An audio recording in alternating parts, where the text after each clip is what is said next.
Muito obrigado pelo convite, Anneliek. É um prazer enorme poder estar aqui novamente no Verbier Art Summit 2021.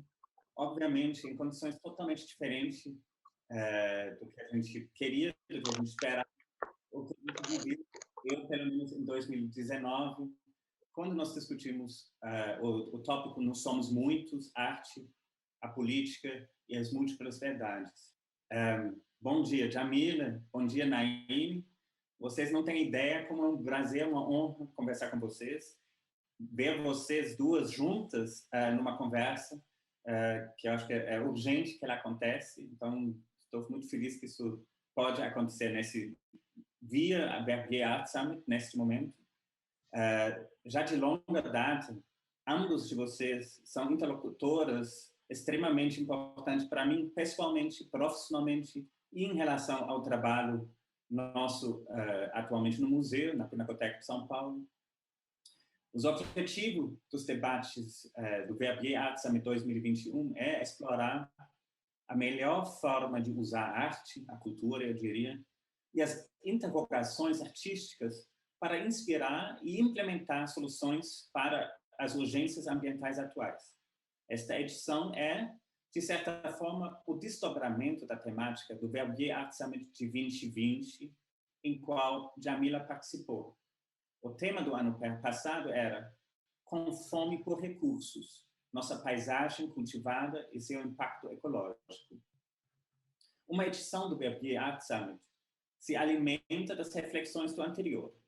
E ao final dos debates de 2019, que eu tive o privilégio de organizar e que contava com a participação da Naime, o olhar para questões ambientais já estava no ar. Como tudo que nós vivemos durante o ano de 2020, ficou urgente voltar para a questão da ecologia. E o melhor, das ecologias. Agora, obviamente, a partir de uma experiência coletiva, de pandemia, que claramente nos fez entender que nossa forma consumista de vida e organização capitalista da nossa sociedade está totalmente fora de equilíbrio. Gostaria de lembrar aqui as suas respectivas falas em Verbier, independente uma da outra, e em 2 anos diferentes falaram de lutas, resistência e existência. Em 2019, Naime ampliou nosso conhecimento da arte ao demonstrar como a principal forma de arte dos povos indígenas nos últimos 500 anos tem sido sua resistência e como sua estratégia principal, mais eficaz, tem se mantido vivo. E Jamila, por sua vez, fechou em 2020 com a frase: num país com tanta inequalidade e com tanto conhecimento, cultura e vida sendo atacado, nossas vozes são moinho. Deixa-nos construir moinhos e empurrar em frente. Antes de convidar a Jamila para fazer seu primeiro depoimento, deixa eu fazer uma breve apresentação. Jamila Ribeiro é filósofa e escritora, uma das vozes mais atuantes no movimento feminista no Brasil e no debate contemporâneo sobre etnicidade e gênero em todo o mundo. Por favor, vou passar a palavra para você, Jamila, para começar nesse primeiro momento. Bom dia a todos e a todas, aqui falando do Brasil. É um prazer participar mais uma vez do Verbier Art Summit, que eu tive a oportunidade de estar presente no ano passado, né, presencialmente. Agradeço ao Johan pelo convite, agradeço a Naime pela oportunidade de poder dialogar. Já conheço o trabalho de Naime e é bom, mesmo que remotamente, ter a oportunidade de trocar com ela e falar desses temas que são tão importantes aqui no Brasil. E quando a gente pensa a luta antirracista, sem dúvida nenhuma, não é só a questão dos povos negros, mas a questão dos povos indígenas no Brasil. Então, é uma alegria muito grande poder conversar e ter essa oportunidade de diálogo. Acho que o Johan fez uma introdução bem interessante, né? Porque, de fato, como feminista negra, o que nós pensamos é a partir de uma perspectiva interseccional.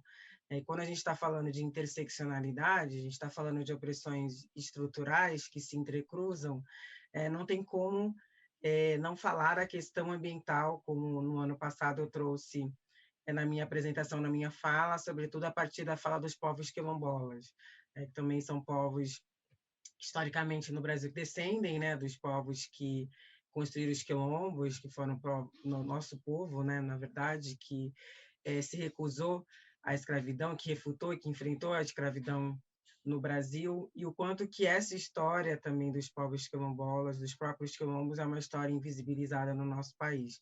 Vou então convidar a Naime também fazer um depoimento de abertura, que a gente lance nosso debate. Naime é natural de Cuiabá, Mato Grosso, indígena da etnia terena e ativista, formada em comunicação social pela Universidade Federal do Mato Grosso, docente da União das Faculdades Católicas de Mato Grosso, mestre em artes pela UNB, doutor de educação da PUC em São Paulo. Naime, também fazer a sua fala de abertura, por favor. Bom dia, Johan, Jamila, Nelike e o outro colega que está aqui conversando com a gente. É um prazer retomar. Eu acho que depois de 2 anos, né, da minha participação na edição de 2019, de lá para cá, muitas coisas para se problematizar. Enquanto coletivo, nós temos pensado bastante nesse retorno ou nessa necessidade de rever as posturas, principalmente as nossas, né?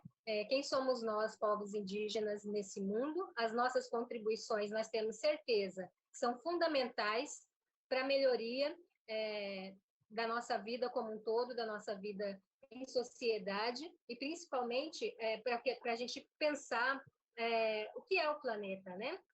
O meio ambiente, tudo que está envolvido dentro dele, os nossos processos ecológicos, as nossas vivências, o ser humano, os animais, as florestas estão afetadas. E isso causa um desequilíbrio muito grande, porque nós, seres humanos, estamos, de certa forma, cada vez mais desequilibrados dessa relação ambiental.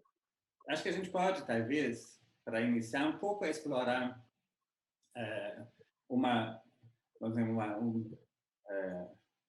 alargar um pouco os conceitos, ou detalhar um pouco. Quando a gente fala de arte, produção artística, a gente fala de meio ambiente, quando a gente fala de resistência, de lutas.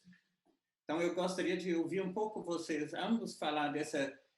Talvez, Jamila, você pode um pouco mais desenvolver seu argumento. Assim, não dá para falar de um equilíbrio ou um desequilíbrio ambiental sem falar sobre desequilíbrios sociais, raciais, de gênero, etc., que precisam ser trabalhados para poder chegar, inclusive, no ambiental.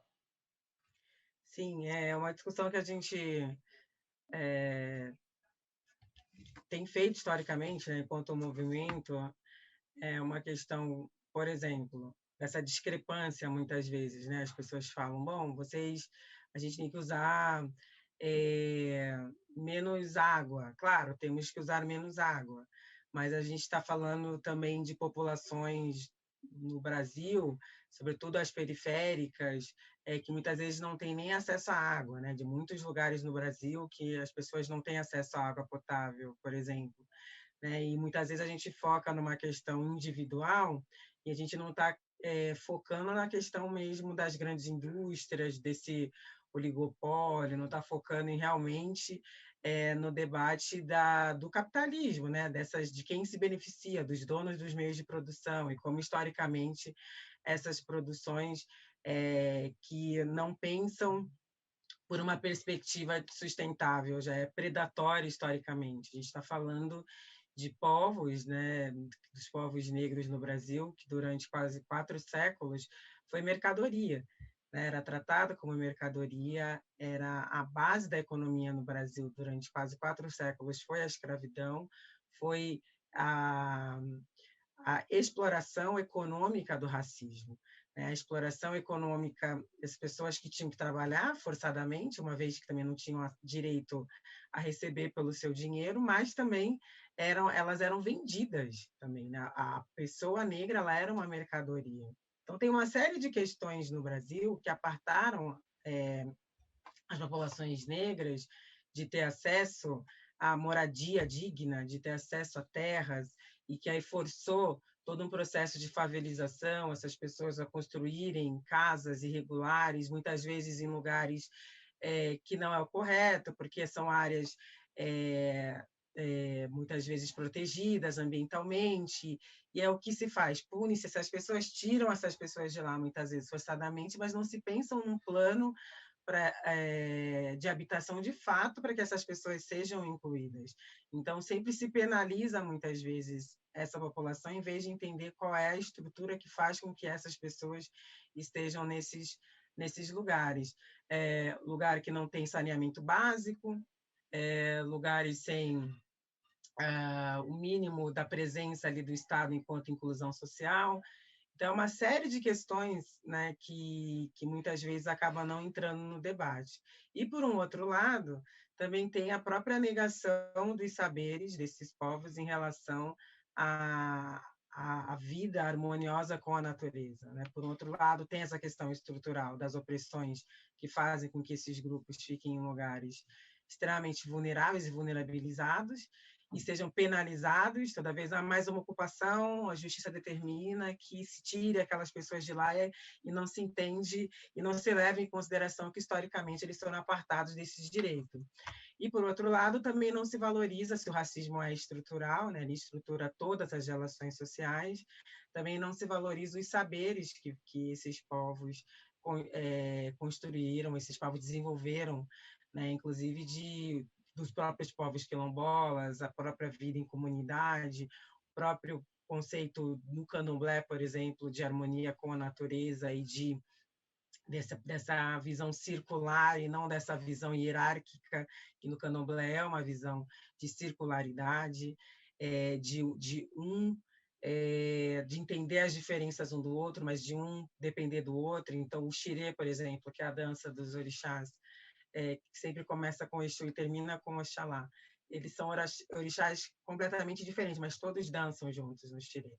E isso também significa, o xirê, que o mais velho, o mais novo precisa do mais velho, precisa aprender os saberes do mais velho, mas o mais velho também precisa do mais novo para continuar. Então, é uma visão que não é uma visão vertical, né? Uma visão do círculo, né? Que coloca também as coisas numa outra perspectiva. Então, são muitos saberes que sequer as pessoas, dentro dessa perspectiva eurocêntrica, né, é ignorado ou tratado como menor, porque se nós somos discriminados, consequentemente, os nossos saberes também serão colocados dessa maneira hierárquica, né, ou não considerados saberes, considerado folclore de uma maneira pejorativa. E isso não é levado em consideração na hora de se discutir, por exemplo, meio ambiente, sustentabilidade. Aí, mais uma vez, recorre-se a essa visão eurocêntrica e muitas vezes desresponsabilizando também, eu penso, o norte global pelas próprias consequências do colonialismo e do neocolonialismo, da exploração econômica de determinados países, da própria exploração ambiental, né, que é feita nos países que são explorados, né, que foram o Brasil que foi uma colônia de exploração e ainda segue sendo, nessa visão neocolonial, também um espaço de exploração por parte das ditas megas potências no mundo. Então, acho que é muito, quando a gente trata, né, dessa questão, a gente está dizendo que é um debate sobretudo estrutural e que racismo estrutura todas as relações sociais, é nesse sentido, né? Então, não tem como a gente não pensar as consequências históricas na vida desses povos, mas também não considerar esses saberes que esses povos trazem e que, enfim, vem resistindo e tendo uma relação muito diferente com a natureza, que é uma relação intrínseca no próprio candomblé, quando a gente traz isso, né, quando a gente fala do mar. Então, a gente sabe que a gente não pode sujar o mar, porque o mar é uma divindade. O mar é um orixá. A gente sabe que não pode poluir a cachoeira, porque a gente estaria não respeitando Oxum, que é a divindade da cachoeira. Então, a gente tem uma relação, um modo de olhar muito diferente, né, e harmônico, de respeito, porque a gente entende que depende da natureza para sobreviver, e não é uma relação de explorar, mas sim de viver harmonicamente, e que isso nos falta nas nossas faculdades, nas nossas escolas, e o quanto que é importante a gente valorizar esses saberes. O próprio lugar da mulher também, dentro das religiões de matriz africana, em que as mulheres elas são sacerdotes também. Inclusive, o candomblé é uma religião de matripotência, de matrigestão, de mulheres que têm um lugar de destaque. Tem alguns terreiros, por exemplo, em Salvador, que só mulheres podem ser orixás, os homens nem fazem parte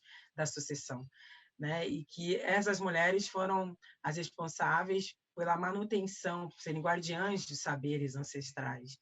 Então, acho que essa visão que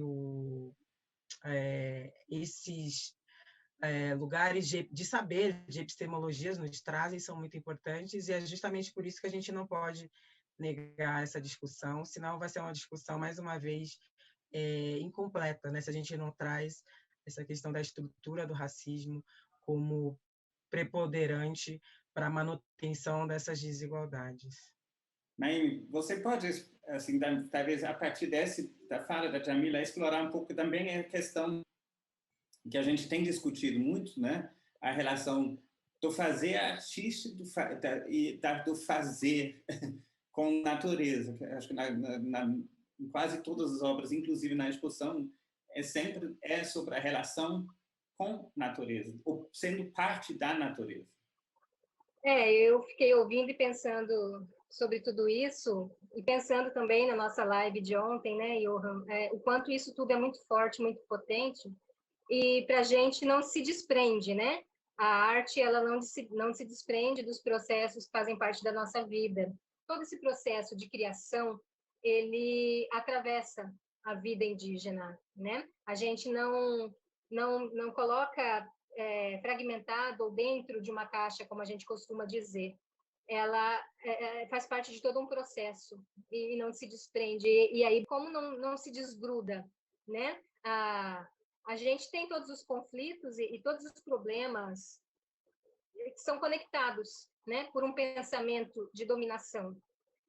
Se a gente não entra na casa grande, na sede, como a gente costuma falar, a gente também não entra no museu, né? E para entrar no museu, o processo que se tem que fazer é o mesmo que a gente faz quando faz a retomada dentro das terras, é quase que forçado.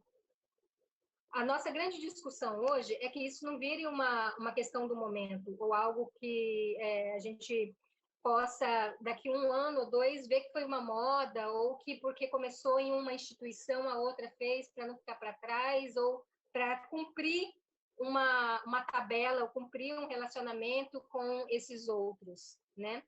O que a gente pretende, precisa, e a gente tem conversado muito sobre isso, né, Johan, é pensar, e agora? O que é daqui para frente, né? O que amarra essas relações a partir do que já está posto, do que está sendo realizado? Como é que a gente continua ocupando esses espaços e faz com que efetivamente as gestões e as políticas públicas agreguem dentro de sua estrutura os povos indígenas?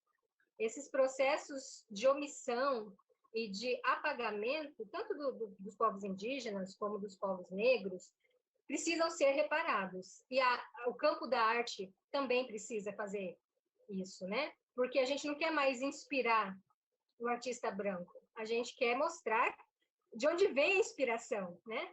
Já que ela existe e sobreviveu a todos esses 521 anos, né, de processos de destruição ou de tentativa de destruição. Eu, hoje cedo, acordei muito cedo, porque eu acordei com uma ideia para escrever um roteiro, que eu estou mexendo com um material muito antigo, e liguei a TV.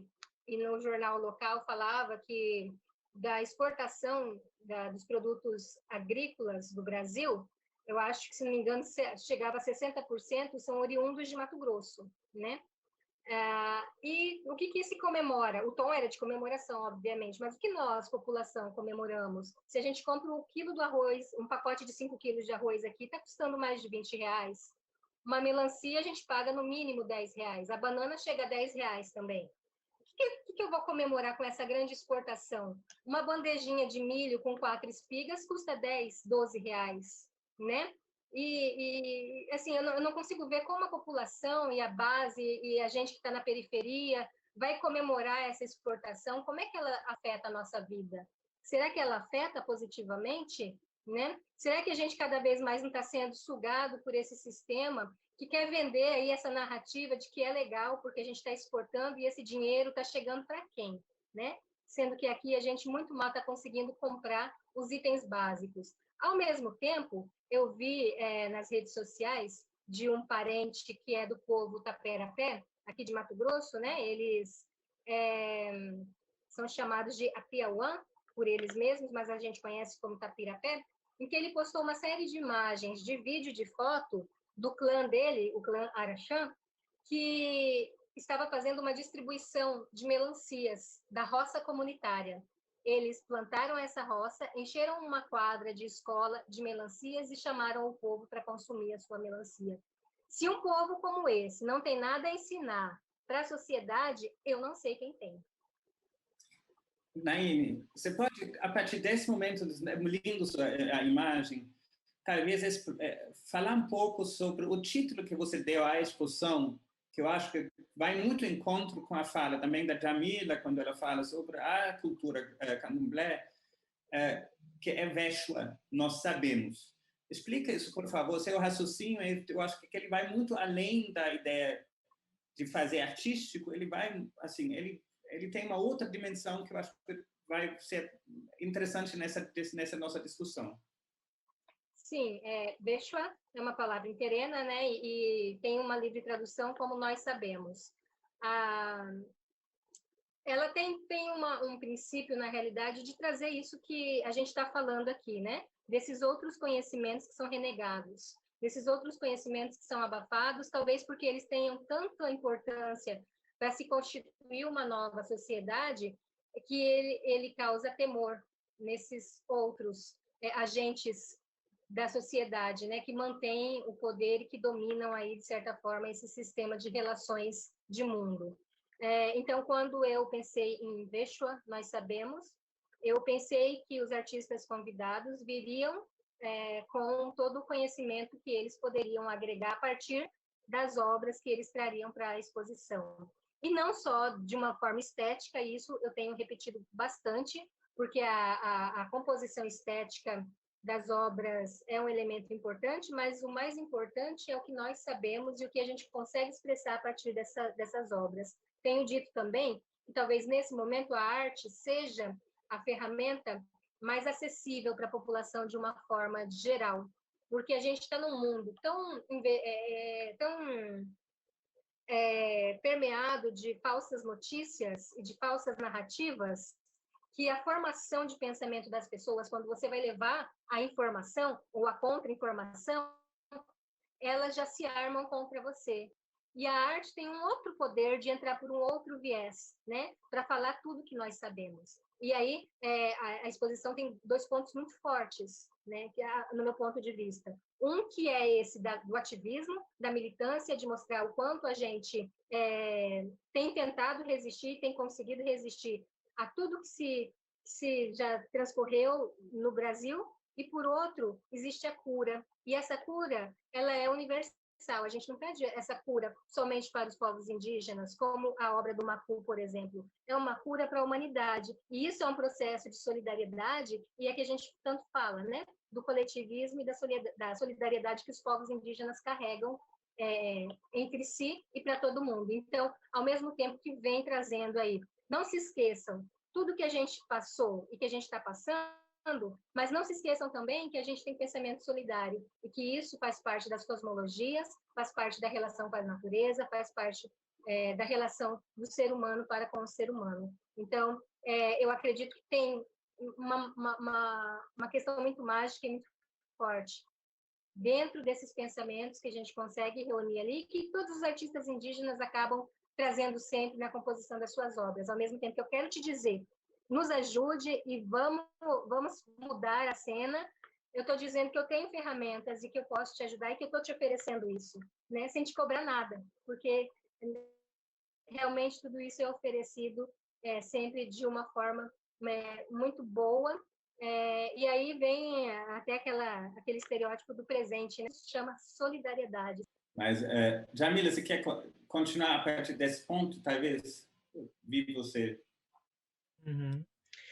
Eu achei muito importante a fala da Naine, no sentido de como a arte toca, né, as pessoas, porque além de ter esse lado, claro, do ativismo, mas a arte ela consegue comunicar muitas vezes de forma mais profunda do que a gente, às vezes, falando ou trazendo, pesquisas, enfim. A arte tem esse poder, de fato, de tocar, de fazer com que as pessoas entendam, muitas vezes, do que, como ela disse muito bem, a Naine disse muito bem, está num momento muito difícil, em que as pessoas elas se informam, muitas vezes, de maneira equivocada.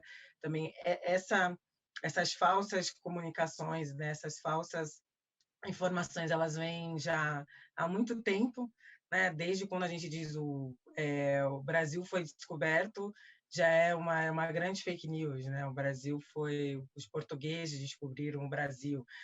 A gente vem sendo historicamente informado de uma maneira equivocada e também de uma maneira que só conta a partir de uma perspectiva, né? E já dizia Benjamin, né? A história é contada pelo ponto de vista dos vencedores. Então a gente segue tendo essa historiografia contada por essa perspectiva. Então a arte ela tem esse poder de tocar, de emocionar, de fazer as pessoas compreenderem, às vezes muito mais profundo do que o próprio meu trabalho mesmo. Eu sempre digo isso, é muito minhas amigas artistas que trabalham com diversas linguagens de arte, o quanto que eu sempre falo isso para elas, né? O quanto que às vezes uma peça, uma exposição faz com que as pessoas entendam as coisas e aí depois vá para as pesquisas, muitas vezes entenda e vá, o quanto que tem esse poder, né? E claro que são coisas que se complementam, não estou aqui separando, eu acredito, né, nessa separação, mas como complemento e o quanto que é importante. Como a Naine falou muito bem, a gente vai essa retomada mesmo, é uma retomada. Né? Não é um momento, é um movimento que começou já há muitos anos, há séculos atrás, e que a gente segue nesse movimento.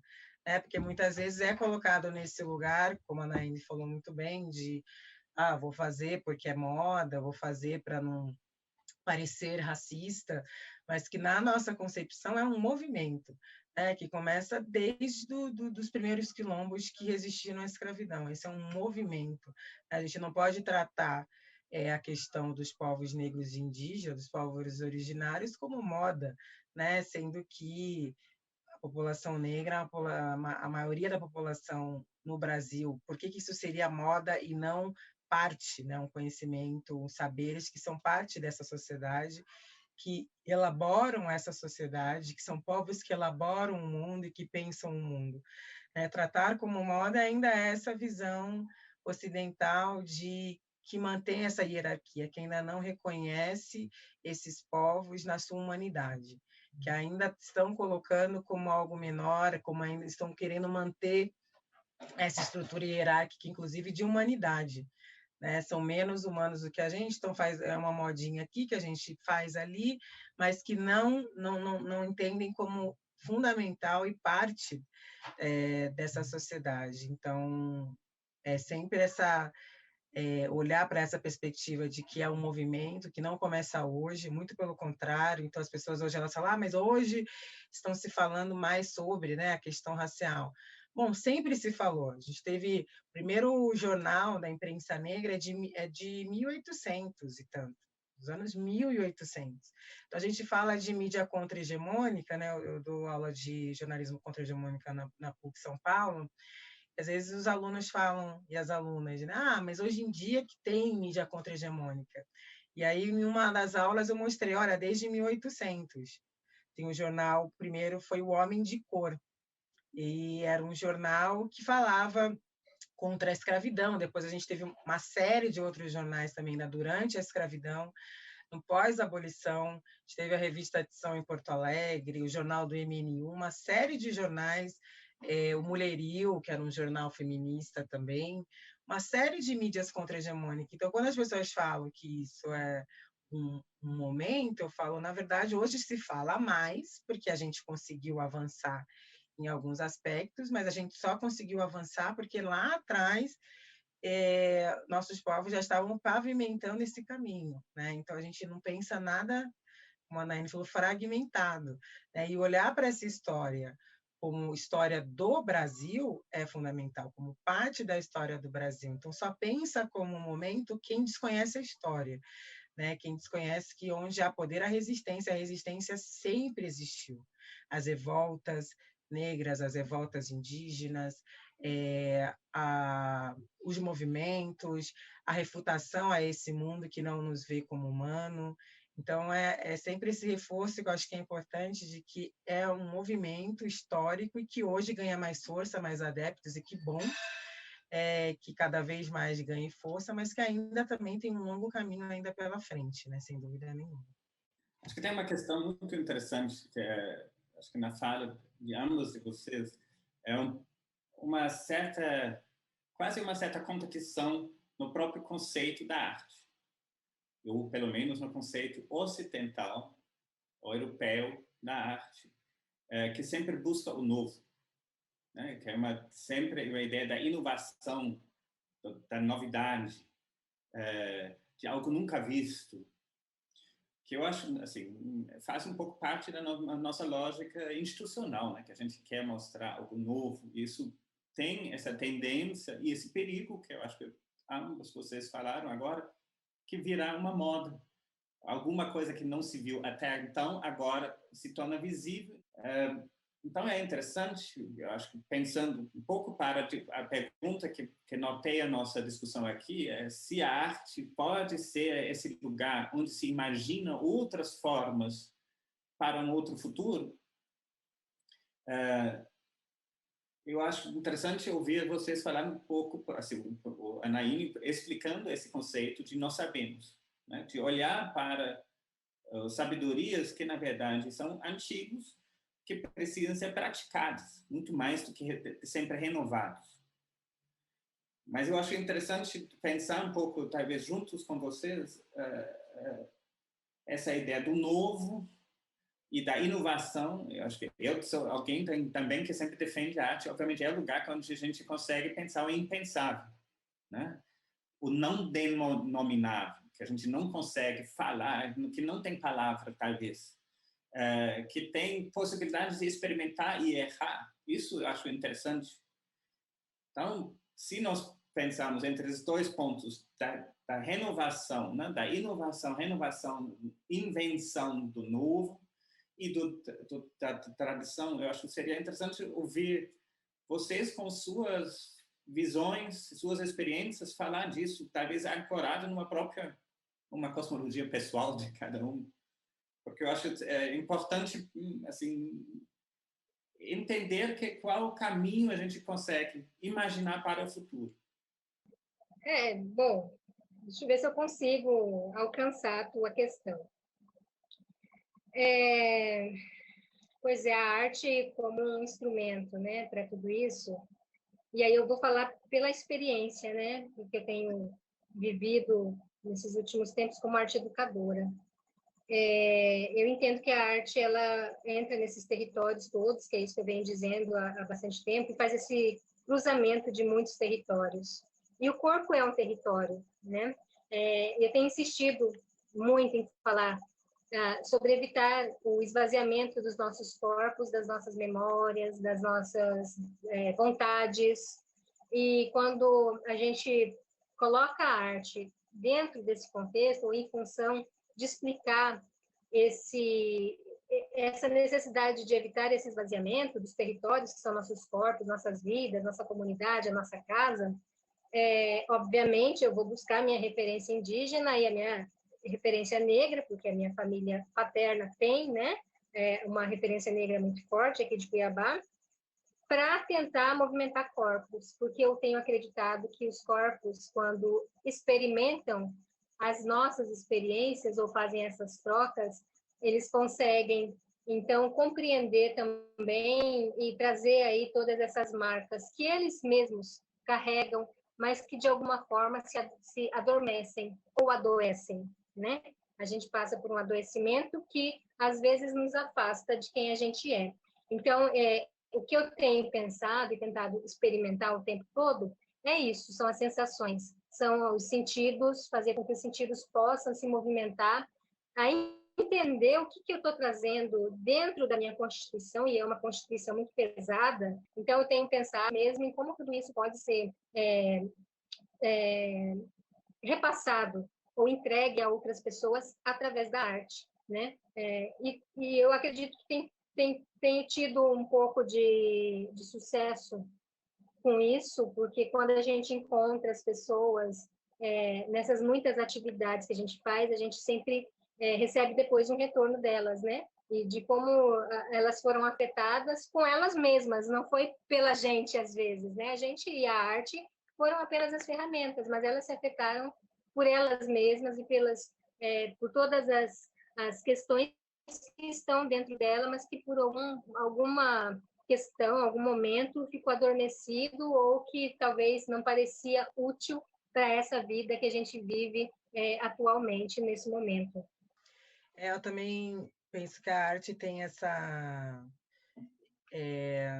ela consegue, né, eu acho que mobilizar as pessoas de uma forma muito importante, né? Acho que por isso que é tão importante que a gente tenha cada vez mais artistas falando de diversos lugares, de diferentes perspectivas, porque também é difícil ser artista no Brasil, né? E se você vem de lugares periféricos, de como que você se mantém, né? Por mais que eu não seja artista, estou muito próxima a pessoas que são, né? Então, por isso que é tão importante que cada vez mais os espaços entendam, né, o trabalho dessas pessoas e o quanto que é rico quando a gente tem essas várias perspectivas, e mesmo dentro do que a gente fala de arte negra, por exemplo, não caindo numa outra forma de imposição, né? Porque existem artes negras no plural, né? São pessoas negras fazendo arte de diversas perspectivas, de diversos lugares, para não cair também mais uma vez de querer uniformizar tudo, né? O quanto que é importante essa não uniformização, entendendo a subjetividade dessas pessoas, entendendo as linguagens que elas trazem, porque senão mais uma vez se coloca numa caixinha a arte negra ali, né? E mantendo mais uma vez essa lógica de hierarquização e também de homogeneização, né? Que essa lógica de homogeneização é uma lógica colonial, né? Os negros, né? Os outros, os indígenas, como se nós fôssemos todos iguais, como se nós não partíssemos de culturas diferentes, como se nós não partíssemos de lugares diferentes. Claro que estruturalmente nós partimos de um lugar que no Brasil é esse lugar da discriminação histórica, estruturalmente falando, mas o quanto que é importante não legitimar essa visão colonial de, mais uma vez, nos colocar em caixinhas.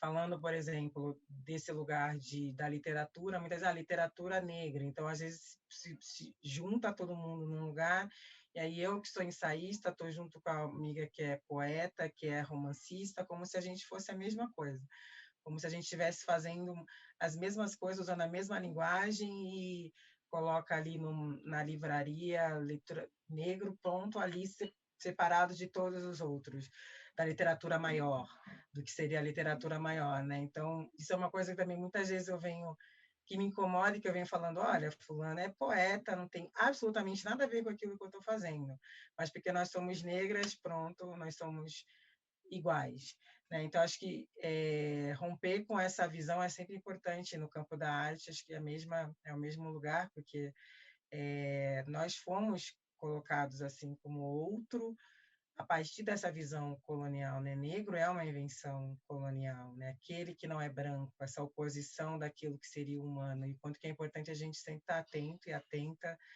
para refutar essa visão, entendendo a nossa multiplicidade, entendendo a nossa subjetividade, as nossas diferenças, porque isso torna cada vez mais rico, mais amplo, e faz com que essas artes negras no plural, indígenas também no plural, possam cada vez mais conquistar os espaços que são de direito, e o quanto que essa pluralidade ela é muito mais potente, ela nos vai muito mais profunda no sentido de nos tocar de diferentes formas, né? Acho que isso para mim é uma preocupação que eu tenho tido nos últimos tempos, né? Da gente entender essa pluralidade do que é ser negro e do que é ser negra. Eu gostaria de voltar, talvez, para a última das perguntas que me nortearam também nossa conversa aqui, que foram formuladas, né, pela Jessica Morgan, que foi a coordenadora do último VRBA Summit em 2020. E a última pergunta, acho que é uma pergunta relacionada à confiança, né? A questão, podemos, de fato, repensar, reavaliar, mudar nossos valores, diria também nossos hábitos, nossos costumes, a partir de uma reflexão. Existe essa... temos como humanos essa capacidade de fazer isso? Eu acredito que sim, mas desde que haja... a pessoa esteja aberta a, né? Quando há um diálogo, um fala, outro escuta, tem que ter essa troca. Nas nossas experiências, a gente tem visto pessoas que têm, de fato, se colocado à disposição dessas trocas, mas para isso é necessário que essa pessoa que historicamente foi construída como superior, ela entenda que isso foi uma construção e esteja disposta a desconstruir, esteja disposta a se incomodar, porque o incômodo ele é necessário para a mudança, a gente não faz mudança no conforto, a gente realmente, a nossa linguagem, ela é uma linguagem que ela tem que ser incômoda mesmo, muitas vezes, porque o racismo ele é incômodo, não tem como a gente não se incomodar, né? Ou a gente continuar acreditando quem foi historicamente construído para ser o superior, entender que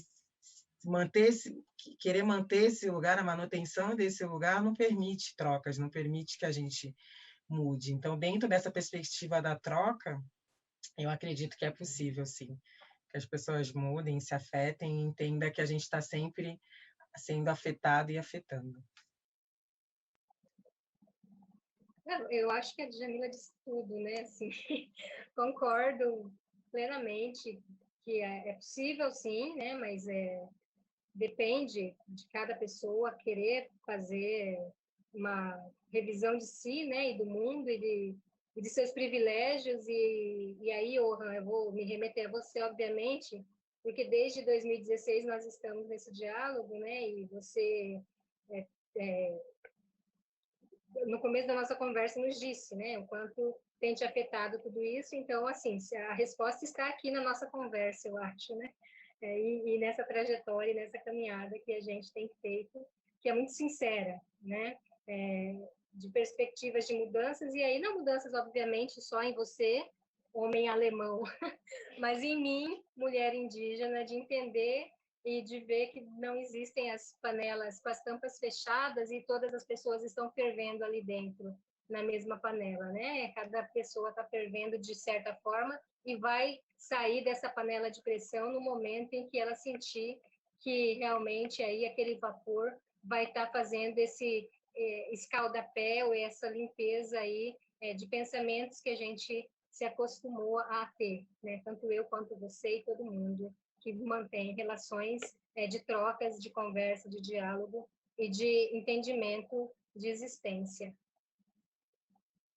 Muito bom. Uau. Eu acho que eu só posso dizer que é um privilégio, mais uma vez, poder conversar com vocês. É um privilégio enorme. Aprendi muito. Eu só gostaria de agradecer a oportunidade. Gostei muito de conhecer a Naine remotamente. Espero que em breve a gente possa se encontrar, parabenizá-la pelo trabalho, parabenizar o Johan pelo trabalho importante que tem feito de promover essas trocas. E fico bastante feliz com essa oportunidade de, mais uma vez, poder trocar com pessoas tão interessantes e agradecer o VRBA Summit também pela oportunidade. É isso, vou agradecer também.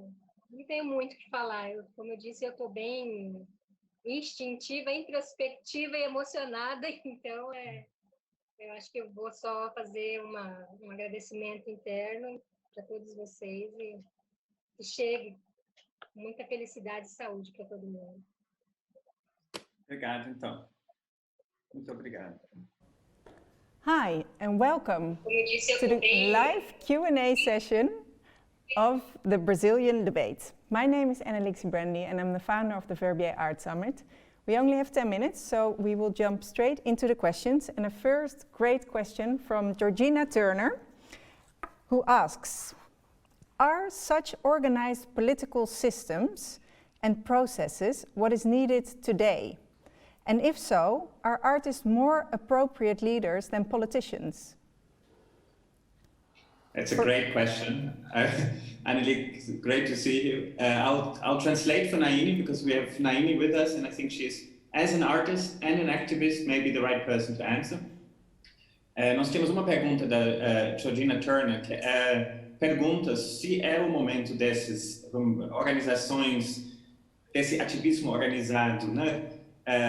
Que é talvez a única forma de proceder, e a questão é se, ao final, talvez, os artistas seriam os melhores líderes que os políticos. E a gente queria te ouvir sobre isso, Naini.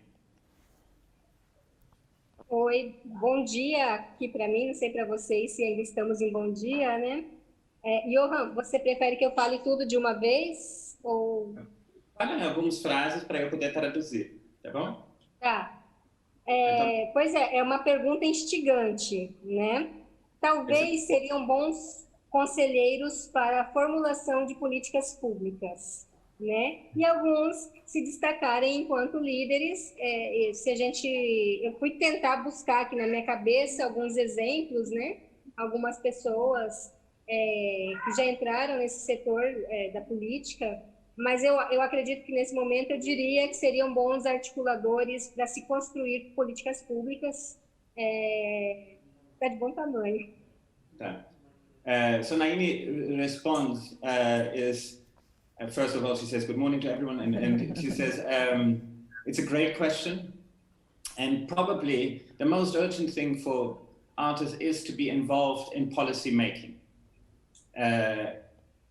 To be heard when policies are being discussed. She knows of a couple of people that are artists, that have kind of stepped up into political leadership roles, but she thinks it's urgent and one should, speak out for having artists being listened to when policies are being discussed. That should definitely happen. Super, many thanks both Jochen and Naine. A second question is from Sibe Tetero.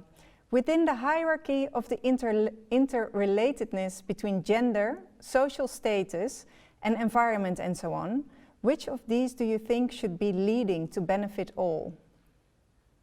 That's a great question, too. Naine, vou traduzir rapidamente uma pergunta da Sibe, que pergunta, as diversas agendas, seja de gênero, de racismo, de meio ambiente, todos eles são, obviamente, interconectados. Você vê que alguma dessas agendas deveria ser predominante neste momento? Não vejo uma predominante, mas eu acredito que talvez o que atravessa todas elas, para serem semelhantes, devesse emergir como o tema predominante, né? Assim, não que uma agenda fosse colocada à frente da outra, mas pelas características que elas têm de reivindicação, que se filtrasse algo que fosse muito comum entre elas e isso se tornasse o ponto focal das reivindicações. So, translating, Naine's response is, no, there's not a dominating agenda, let's say, in between the several different fields, she would say, but they are all actually very interconnected. And certain systematic problems, let's say, they are a kind of connecting line between all of them. And these are to be identified and to be discussed. because in the end, that, let's say, the questions that are addressed in discussions around racism, around gender, around environmental issues, all go back to the same set of values that need to be rediscussed and reassessed. Yeah, this was also very much what Jamila Ribeiro was saying in your debate, I think. Wonderful, thank you so much. A question for you, Jochen. Can arts institutions effectively showcase the necessary multiplicity you discuss, or do we need entirely new structures? That is a great question, but I think it's probably both. I think the institutions need to be porous enough to allow for a structural change. In order to survive as an institution, as many of the cultural institutions that we know, but that have a long history and have, centuries or decades of collecting and of exhibition making under their belly, I think it's important that they are able to reinvent themselves, and I think it's possible. I think it is an obligation to take, let's say, the heritage that we bring along with an institutional history and with an institutional collection, to be able to reinvent where we go. Thank you. A question for Naine from Georgina Turner. Perhaps the artists could say what they understand by collaboration as a way of working. Naine, essa pergunta é para você. Talvez você, como artista, podia dizer que é seu caminho, sua forma de colaborar como uma forma de trabalhar, né? de fazer artístico. Eu não entendi. Não entendi. Eu entendo na direção de... Explica o processo criativo seu, o processo artístico que também envolve todas as outras formas de fazer, que não necessariamente são identificados por outros como fazeres artísticos, mas você entende eles também como uma produção artística. Eu vou usar um conceito que eu aprendi muito recentemente, que eu acho que ele explica bem. O processo, ele vem de um espaço ou de um momento biopsicossocial, né? Eu gostei desse termo porque eu acho que ele engloba bastante o entendimento do local, né, do meu território, dos locais em que eu habito, as diversas conversas e os atravessamentos sociais que eu vivo, e as minhas subjetividades que são formadas através aí desses ambientes em que eu estou, em que eu estive e que talvez eu estarei, né? Então, acho que eu tenho tido muitos insights a partir desses elementos e dessas vivências que aconteceram, que acontecem e que eu acho que estão por vir também, né? Naine's response is with a concept that she's recently learned or heard of and kind of appropriated into her life, which is the kind of idea of a biosocial reality or biosocial concept that at the same time understands, let's say, local issues and local realities and the networks that she's engaged in, the community that she lives in, the issues that are political issues or social issues that are around, but that combined with her very personal, subjective ideas, desires, and this mix is somehow what feeds her as an artist and feeds her as an activist. And so they're not really contradictions. They're kind of, it's a biosocial process in this sense. Super, thank you so much. Final question, important one for Naine. How can you prevent the successful results of resistance becoming a trend? As you mentioned, you are afraid of happening. A última pergunta para você, Naine. O que fazer para que os sucessos pontuais, até de ativismo, não se tornem uma moda? Que é um pouco na sua fala, você aponta que isso é um medo seu, que isso são modas. O que fazer que isso, de fato, não seja uma moda, mas seja um processo contínuo? Então, eu tenho pensado bastante sobre isso. porque a gente tem experiências, mas não tem métodos, eu acredito, de como fazer isso. Eu penso que tudo se origina de um contexto de educação, né? Educação social, a educação escolar, a educação a partir dos nossos textos escritos na academia e dos livros que chegam às nossas escolas, porque quanto mais visível estejam essas produções, mais elas existem nessa vida real e mais espaços elas deverão ocupar, né? Mas eu não tenho certeza sobre isso. A partir desse processo educativo, a gente parte, então, para um processo de legitimação, talvez perpasse aí por essas políticas públicas que afetam a cultura, que estão relacionadas à arte e que, então, colocam todas essas ações de ativismo, de arte, que a gente fala de decolonial também, né? Em um contexto normal, digamos assim, né? Não mais algo que é da moda ou que é datado por um período em que ele emerge e depois vai embora, mas existe um registro disso enquanto algo que faz parte de uma vida social. Naini responds that she's thought a lot about this. She says she says we have a lot of experience, but no method for that yet. It's her understanding that a lot of these processes have to do with educational processes, with school curriculums, educational books, you know, what you teach and what you give visibility. And so if the more it's anchored into an educational fabric and into society, the more it will be legitimate, and the more it will also become part, as she said at the beginning, you know, it will participate in policy making for a longer run, and therefore maybe not be a trend or just a fashion that comes and goes.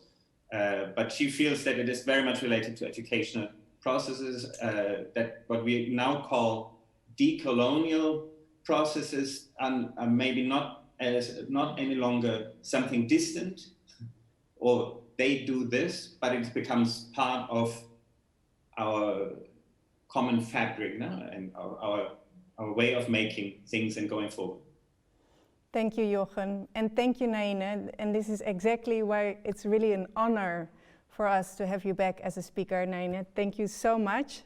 Jochen, thank you extra for also translating and for moderating this debate between Naine and Jamila. And thank you all for watching. It was great to have you, and stay tuned.